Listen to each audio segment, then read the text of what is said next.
Alright, so here's one for you. So there's these two Jewish kids uh, in the courtyard of Auschwitz. And they get into a fight, and there's a bit of, scuffling, a bit of shoving, a bit of slapping, and one of the kids falls on the ground. And all angry, he grabs a bit of dirt in his hand with the intent of throwing it at his friend. The other kid sees that and goes like, "Oh, whoa, whoa, whoa, whoa, whoa. Don't involve my mom in this." I like Holocaust jokes. Honestly, I like Holocaust jokes. They make me laugh. It's the wonderful property of humor that it allows you to alleviate these tensions that you have. And I guess I have a lot of these tensions, a lot of this angst with regards to the Holocaust. So I like Holocaust jokes. It also helps that, it's such a taboo that you're not supposed to make light of it. But obviously, I wouldn't have told those to my paternal grandparents if they were still alive. But for me, heck, I wouldn't tell those to my father. For me, it makes me laugh. And I guess it has a lot to do with intent. And I'll elaborate. So, as I said, Holocaust jokes make me laugh. That is not to say that all Holocaust jokes make me laugh. And that is not to say that a specific Holocaust joke might both make me laugh and not make me laugh, depending. And so it's a Schrodinger's joke. It depends on who's telling it. And this isn't a, only we can call each other that kind of thing. I don't care about the ethnic identity necessarily of whoever's telling the joke. I care about his intent. And if his intent is unknown to me, that is also kind of an issue that might prevent me from laughing at the joke. Depends on the delivery, I guess. But point stands. And this is a big issue that transcends just the matter of jokes. And this is a matter of offense versus intent. And I guess, God Emperor Sam Harris has made the point about, like the conflict in Iraq as a matter of, yes, we killed disproportionately numbers that, when you compare it to the numbers that the Iraqis and the Sunni militias, ISIS, etc. killed. But what matters here in a moral sense is the intent. Well, we're not talking about Iraq right now, or even Gaza, but I think there is a point here about intent mattering. And not only that, I think there is or should be no offense unless an intent to offend exists. So, if somebody were to make light of I don't know, just joke about my ethnicity or whatever, but I know that he's only, yanking my chain, then it doesn't hurt. And it's a matter of me knowing that he doesn't intend to do me harm. All of this is just so that I could set up this phenomena. And this is not a new phenomena. But in the past, I don't know, few months, I suppose, there has been an upsurge in YouTube of what I've already seen in a lot of places online, specifically places where on message boards where they discuss politics and world news and history even, and also other niche communities. This kind of trolling Nazism, and behind these anti-Semitic jokes, well, it could either be one of two things. Either you're a legit anti-Semite, or you're not, but you're an asshole. And either way, the only people who I suppose enjoy this are other assholes who aren't Jewish. Or Jews that are grand assholes themselves. And this is very commonplace. I mean, like, comment sections, etc., they're full of these Le Happy Merchant memes, this old anti-Semitic type cartoon of a Jew all... It's old.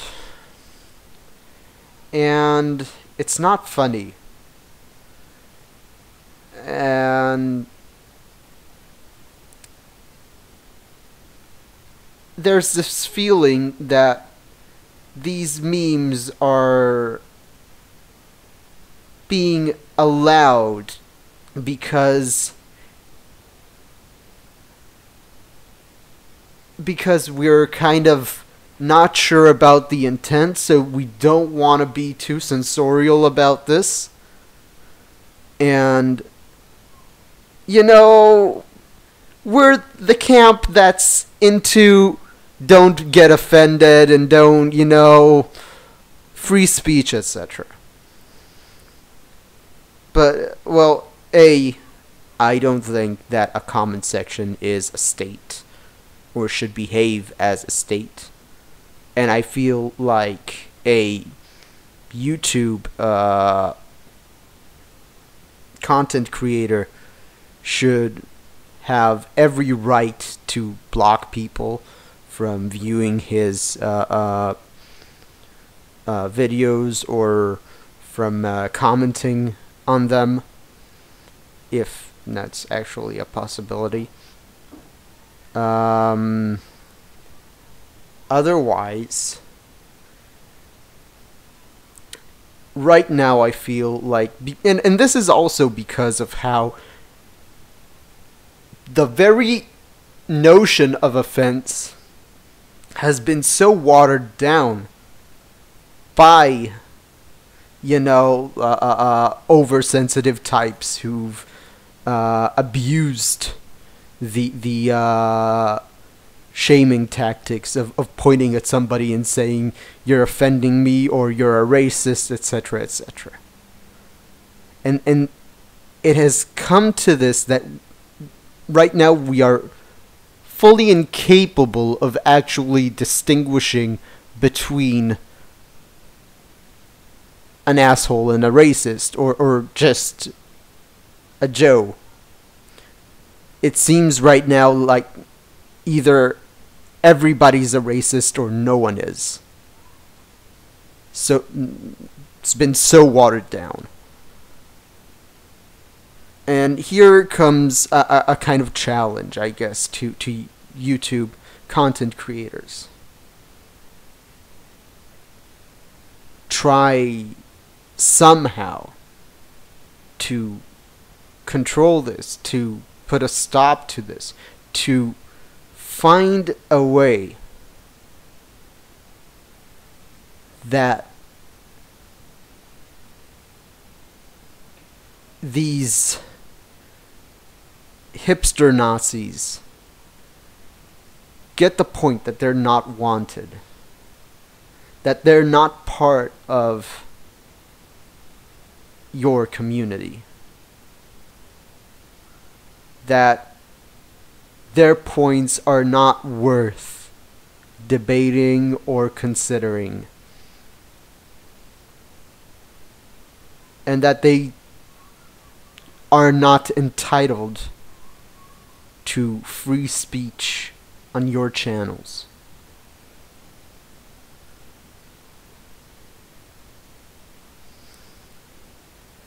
And fuck, stop it with, playing along with the jokes, like, oy vey, shut it down, or posting your own versions of Le Happy Merchant.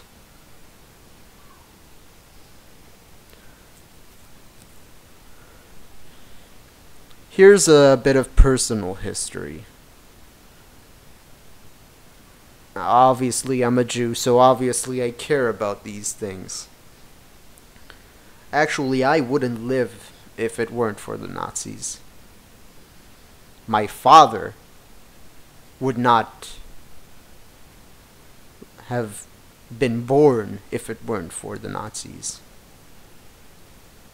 My paternal grandparents grew up in a small town in Hungary called Vitko. It's written V-I-T-K-A, but pronounced kind of like V-I-T-K-O because Hungarian is weird like that.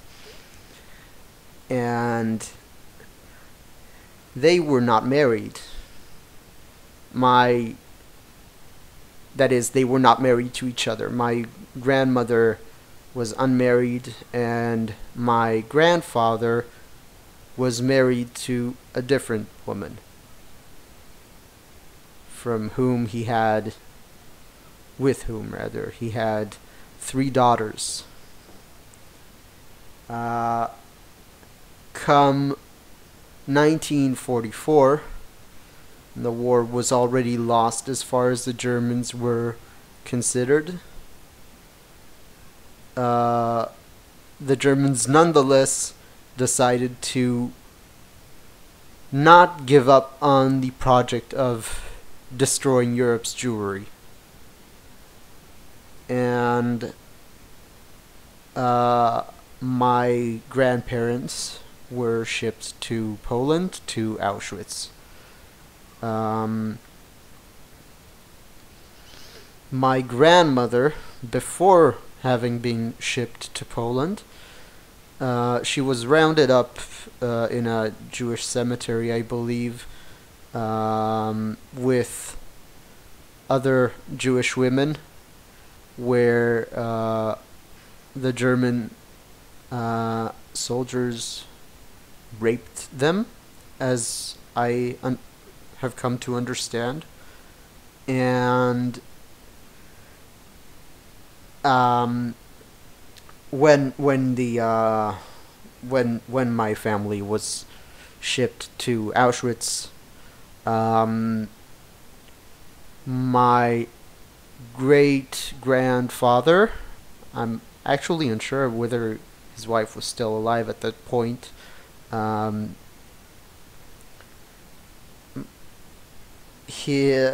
My grandfather's eldest brother, uh, my grandfather's wife, and all of his daughters were immediately sent. Well, he didn't see them ever again.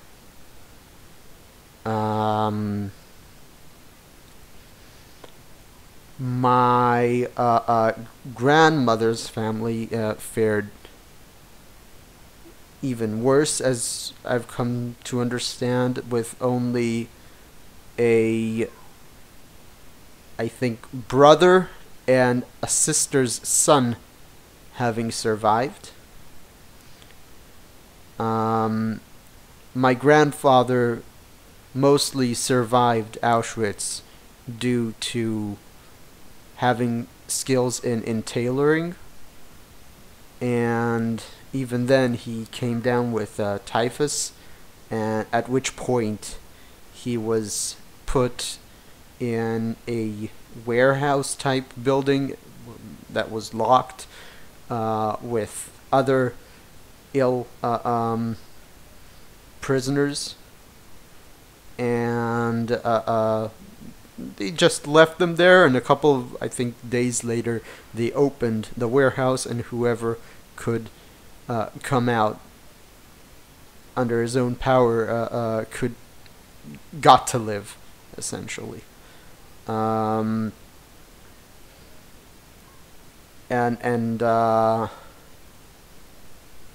my grandmother was at some point shipped to Germany, to Bergen-Belsen, where there was a munitions factory, and here, if you want to alleviate your conscience a bit, your conscience, there was a German soldier there who stashed away food for her.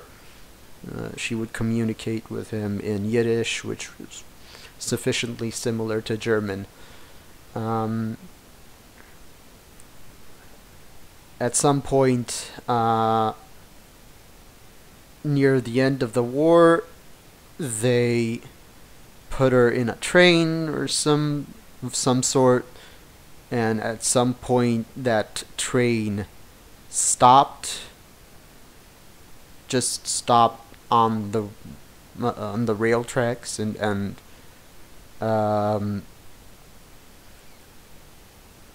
my grandmother got off of the train and just ran away, and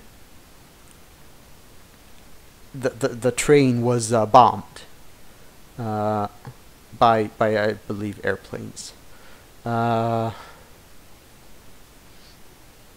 It was only after the war, when my grandparents came back to Hungary to see what they could salvage, that they married, and they had a single child, being my father. And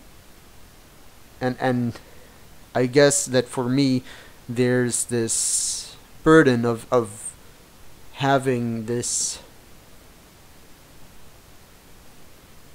step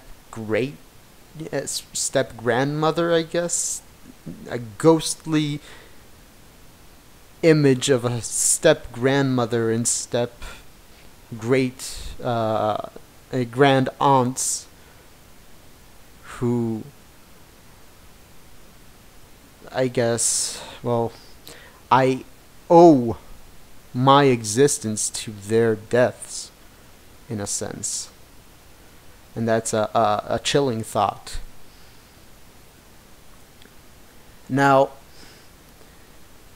I want to make this clear. I don't care whether they and the countless other members of my family, and countless members of the Hungarian Jewish community, of the Greek Jewish community, of the Polish Jewish community, of the Czech Jewish community. I don't care whether they were murdered by gas, or by bullet, or by bare hands, or by starvation, or by illness. I don't care how they were murdered. I don't care what the exact tally of dead is. I do care that they were murdered.